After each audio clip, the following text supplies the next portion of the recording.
I remember. March 4th, 2023. I remember the date because it was my oldest biological brother's birthday. I was asleep. I was dreaming that I was praying I'm a Christian. About 2.5 seconds through, I wake up. This being, 7.5 feet tall, walks through the wall of my room. Its complete shadow, almost like obsidian.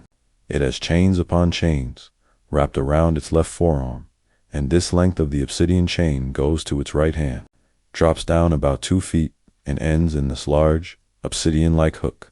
By the way, its face was elongated by a foot, maybe 1.5 feet, like a horse's, but its face was strangely humanoid. I remembered the first step it took. Not a sound, completely silent, but the entire room darkened. I couldn't see anything except this being. The second step it took, absolute fear. It was halfway through its second step to its third step, and I thought, I fear God more than I fear you. It fell backwards, onto its left foot, and disappeared. Fear was gone. Nothing remained. 9 months later, I moved from Texas, Fort Worth, to Alaska Fairbanks.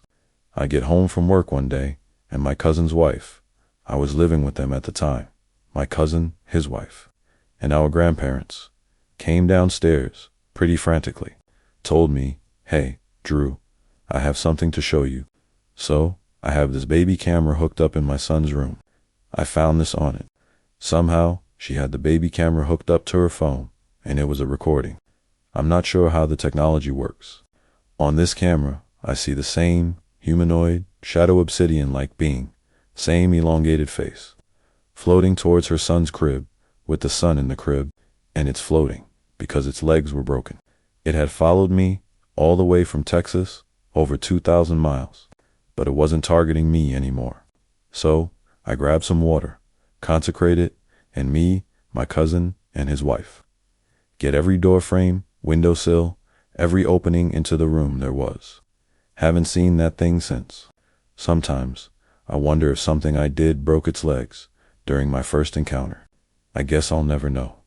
At least, not in this life. No, this isn't fantasy. It's not a make-believe story. I don't know how else to describe this. But that thing, whatever it was real. Still out there, somewhere, to this day. But it doesn't bother me, or my family, anymore.